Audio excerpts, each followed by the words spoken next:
नमस्कार मित्रों, आपके अपने चैनल रीड जी के क्लासेस में आपका स्वागत है। आज हम बात करेंगे राजस्थान की जलवायु। राजस्थान में होने वाले प्रत्येक एग्जाम के लिए महत्वपूर्ण टॉपिक, और कुछ बच्चों की ख्वाहिश भी थी सर आप पहले ये जलवायु का टॉपिक करवाएं, तो अपने वीडियो के साथ बने रहें। सब्सक्राइब जरूर करें चैनल को, और पसंद आए तो लाइक शेयर भी करें।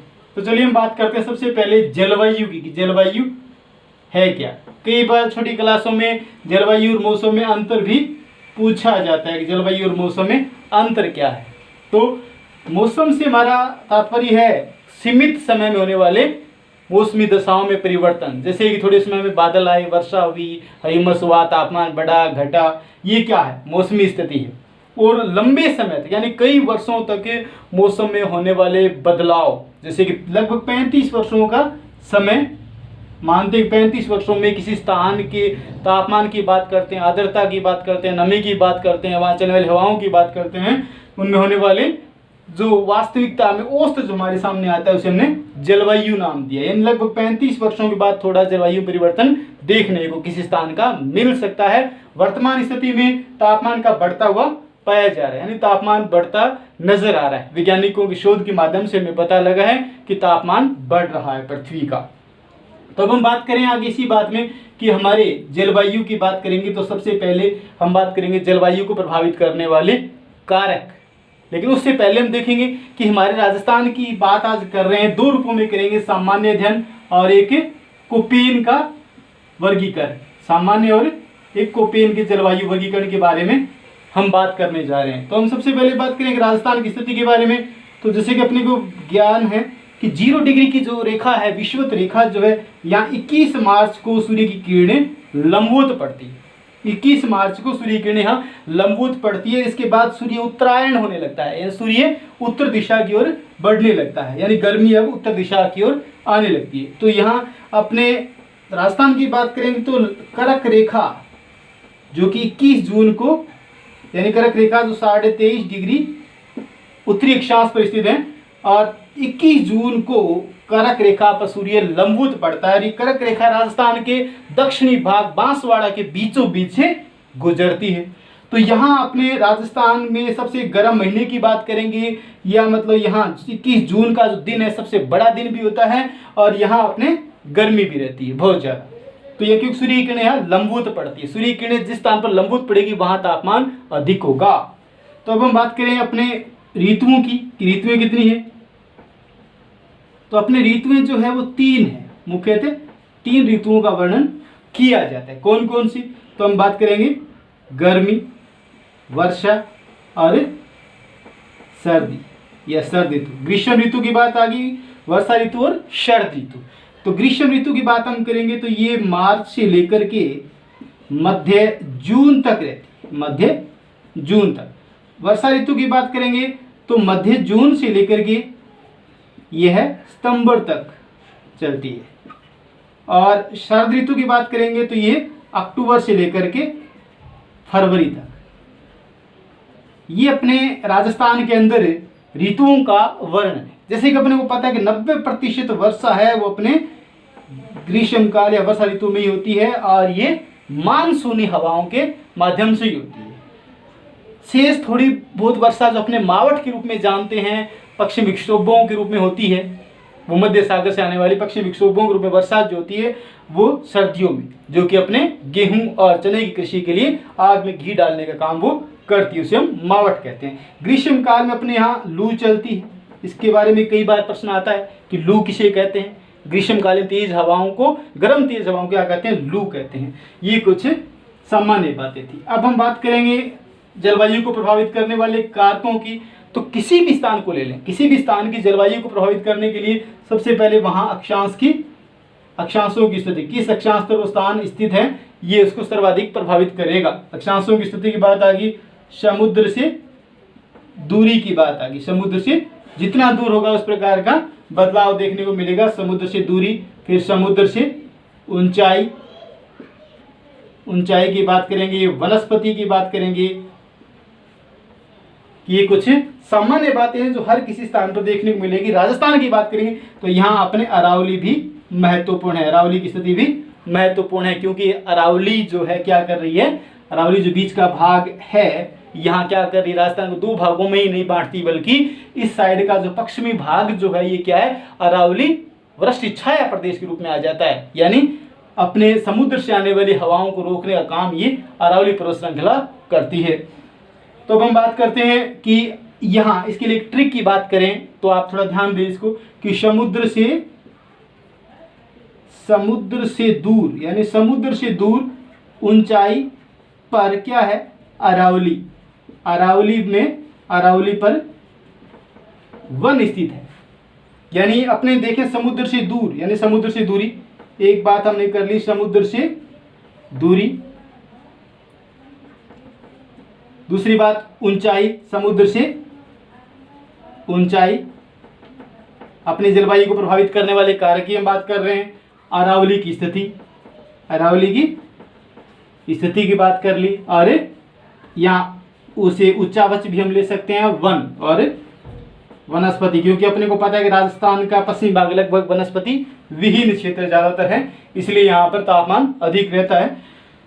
ये कुछ स्थिति है जो कि अपने जलवायु को प्रभावित करती है। अब हम बात करेंगे कि अपने सामान्य वर्गीकरण में 5 प्रकार की जलवायु का वर्णन किया गया। कोपेन ने जलवायु का वर्गीकरण 4 भागों में राजस्थान को विभक्त किया है।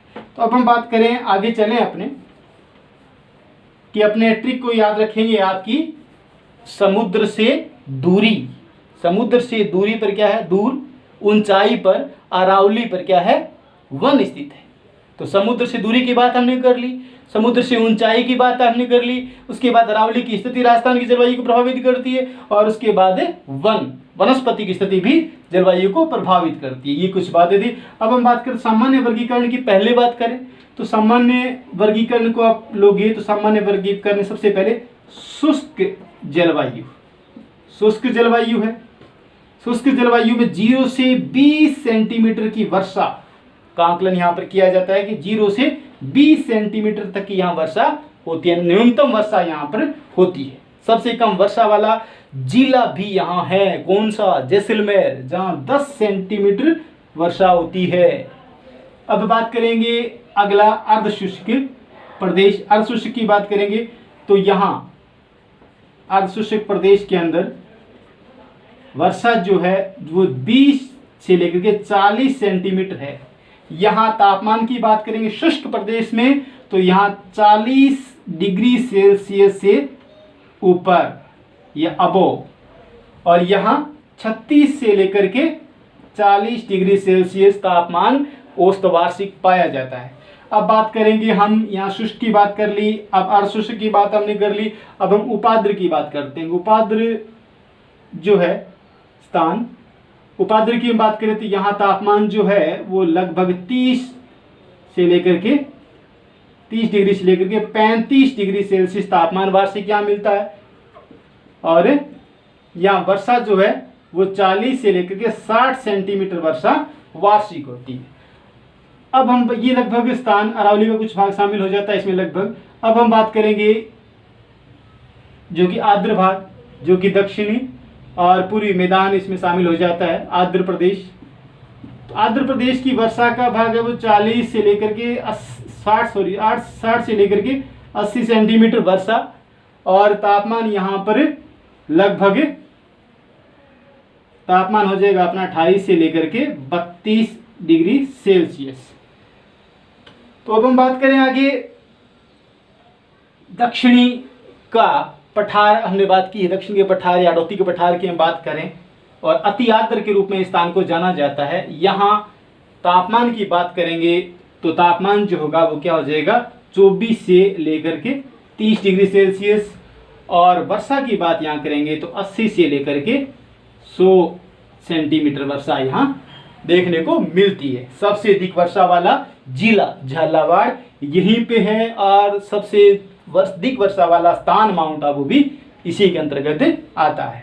यहाँ डूंगरपुर, बांसवाड़ा और बारां, झालावाड़, इस स्थान प्रतापगढ़ इसमें शामिल किए जाते हैं। ये था अपना जलवायु का सामान्य वर्गीकरण। अब हम बात करेंगे कोपेन की जलवायु वर्गीकरण की, कि कोपेन का जलवायु वर्गीकरण। थोड़ा सा इससे पहले देखें तो यहाँ अपने लगभग बात करेंगे कि गंगानगर का जो दक्षिणी पश्चिम भाग है यहाँ से लेकर के बीकानेर कुछ भाग इसमें शामिल होगा, जोधपुर का भाग इसमें शामिल होगा, जैसलमेर का भाग होगा और उत्तर पश्चिम भाग इसका बाड़मेर का भी इसमें शामिल होगा। इसके बाद यहाँ गंगानगर का उत्तर पूर्वी भाग, फिर हनुमानगढ़ की बात करेंगे, चूरू का ये भाग कुछ शामिल इसमें हो जाएगा और नागौर का भाग इसमें शामिल हो जाएगा। इसके बाद नीचे हम पाली की बात करेंगे, झालावाड़ की बात करेंगे, ये कुछ जालोर तक ये भाग इसमें शामिल होगा। तो ये किस प्रकार से इसका विभाजन है। यहाँ कुछ उपाद्र में अजमेर की बात करेंगे, टोंक की बात करेंगे, जयपुर का कुछ भाग इसमें शामिल हो जाएगा। इसी प्रकार यहाँ अलवर की बात करेंगे, भरतपुर, धौलपुर, करौली इसमें शामिल हो जाएगा। और यहाँ की बात करेंगे तो हमें बारां, झालावाड़, कोटा का कुछ भाग इसमें शामिल होगा, प्रतापगढ़ और डूंगरपुर, बांसवाड़ा इसमें शामिल रहेंगे। अब हम बात करेंगे कोपेन के जलवायु वर्गीकरण के बारे में। इससे पहले हम बात कर लें थोड़ी सी कि राजस्थान में वर्षा का जो औसत है वो कितना है, 58, लगभग कितना है 58 सेंटीमीटर वार्षिक है। राजस्थान में वर्षा का औसत है वो लगभग 58 सेंटीमीटर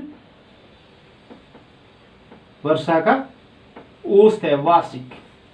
अपने को ये भी पता है कि मरुस्थल जो है राजस्थान के 61.11% भूभाग पर है, लेकिन 2007 के अनुसार इसरो के द्वारा एटलस में शामिल किया गया, उसमें बताया गया कि राजस्थान के 67% भूभाग पर क्या है, मरुस्थल है। तो अपने को याद रखना है कि क्योंकि अपने ये रटी हुई बात है कि 61.11% भूभाग पर राजस्थान के मरुस्थल है, लेकिन अगर क्वेश्चन आ जाता है 61 ऑप्शन में नहीं होते हैं या होते हैं, उसमें पूछ लिया जाता है कि इसरो ने एटलस में राजस्थान के कितने प्रतिशत भूभाग को मरुस्थलीय स्वीकार किया, तो अपने वहां गलत कर देते हैं। तो आपको ध्यान रखें 67% भूभाग को मरुस्थलीय घोषित किया इसरो ने। तो अब हम इसी प्रकार से सर्वाधिक आंधियां अपने को पता है गंगानगर में चलती है, सबसे कम आंधियां झालावाड़ में चलती है, सबसे अधिक वर्षा वाला जिला झालावाड़ है, सबसे कम वर्षा वाला जिला जैसलमेर है और सबसे अधिक वर्षा वाला स्थान माउंट आबू है। उसी प्रकार हम बात करेंगे कि यहाँ राज्य सर्वाधिक तापांतर वाला जिला राज्य का कौन सा है, वो है चूरू है। और राज्य में तापांतर लगभग 33 डिग्री सेल्सियस तक मिल जाता है। एक शब्द है तापांतर। तो तापांतर होता क्या है, कई लोग इसको ताप को ही समझ लेते हैं कि ताप ही तापांतर है, तो ऐसा नहीं है। ताप प्लस अंतर यानी तापमान के अंतर को, यानी अंतर कैसे कि एक दिन के अधिकतम तापमान में से न्यूनतम तापमान को जब घटा दिया जाता है तो तापांतर हमारे सामने आ जाता है। जैसे हम अधिकतम तापमान दिन का कितना है, मान लेते हैं कि 48 डिग्री सेल्सियस है, न्यूनतम कितना रहा रात्रि का, तो न्यूनतम हो गया मान लीजिए कि 8 डिग्री सेल्सियस आ गया। तो अपने क्या करेंगे, अब माइनस करेंगे इनको, तो 48 माइनस 8 बराबर 40 डिग्री सेल्सियस क्या रहा, ये तापांतर हो गया। इसी प्रकार मासिक, साप्ताहिक और वार्षिक तापांतर ज्ञात किया जाता है। राजस्थान में सर्वाधिक मिलता है। अपने को पता है कि अपने बलुई जो मृदा है ये जल्दी गर्म होती है और जल्दी ठंडी होती है, इसीलिए यहाँ पर तापांतर अधिक देखने को मिलता है। अब हम बात करेंगे आगे कोपेन के वर्गीकरण को, कि कोपेन का वर्गीकरण जो 4 रूपों में बांटा गया है, 4 शब्दावली का प्रयोग किया गया है, WH, BW, HW, BSHW, CWG और AW।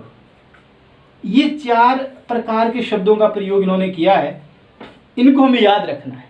बाकी तो देखो कोपेन का जलवायु वर्गीकरण विश्व के रूप में और जब भारत की ज्योग्राफी के बारे में जब मैं करवाऊंगा तो डिटेल से करवाऊंगा। अभी आपको सिर्फ समझाने के लिए मात्र ये आपको ध्यान रहे, क्योंकि काफ़ी बार प्रश्न आता है कि अपने पश्चिमी मरुस्थल को कौन सी वर्णमाला से इंगित किया गया कोपेन के द्वारा, तो BWHW, या अर्ध शुष्क स्टेपी प्रदेश को कौन से रूप में, तो ये BSHW, या अपने पूर्वी मैदान राजस्थान को, पूर्वी मैदान को कोपेन के द्वारा किस शब्द से इंगित किया गया है, तो CWG, और दक्षिणी राजस्थान को या आड़ोती के पठार किस रूप से, तो AW। तो इस प्रकार की हम बात करेंगे।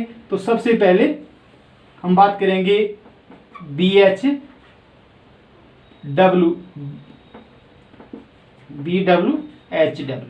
यानी शुष्क प्रदेश के रूप में जहां 0 से 20 सेंटीमीटर तक की वर्षा होती है। दूसरी बात हमने कर लेते हैं अर्धशुष्क के रूप में, अर्धशुष्क के रूप में जो कि कोपे ने नाम दिया है, कौन सा नाम दिया कोपे ने? DSHW यानी स्टेपी प्रदेश।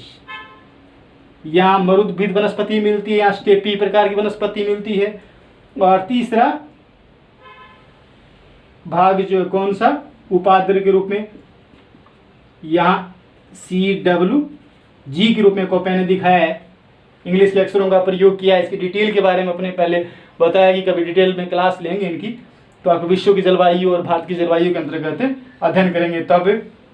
लेकिन अब राजस्थान के संदर्भ में सीधा आपको रटने योग्य बता रहा हूँ। ये मान लें आप कि पश्चिम की बात आ जाए तो BWHW अपने को याद रखना है कि पश्चिमी राजस्थान की बात आई और अपने BWHW, कहीं अर्धशुष्क की बात कर ली, स्टेपी प्रदेश की बात कर ली, तो यहाँ अपने BSHW की बात कर रहे हैं अपने।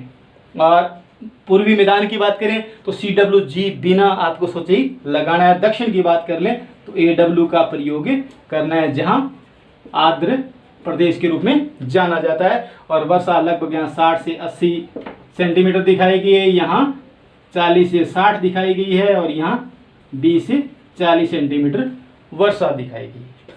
तो इस प्रकार से कोपेन का सामान्य जल वर्गीकरण जो है जलवायु का बहुत ही आसान है। और आपको सिर्फ ये 4 अक्षरों को याद रखना है कि पश्चिमी राजस्थान की बात आए तो BWHW, और आगे सिर्फ क्या करना है, इस BWHW निकालना है, S को अंदर डालना है कि BSHW। सिर्फ प्रयोग अंतर क्या किया, W के स्थान पर क्या कर दिया, S का प्रयोग कर दिया।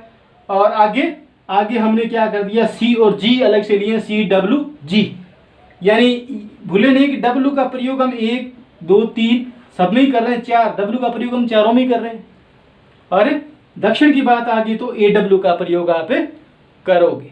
तो ये थी आज की अपनी क्लास। आपको कैसी लगी कमेंट में आप ज़रूर लिखें।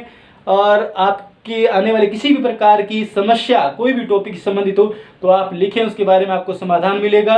कोई भी आपका सुझाव हो तो आमंत्रित है।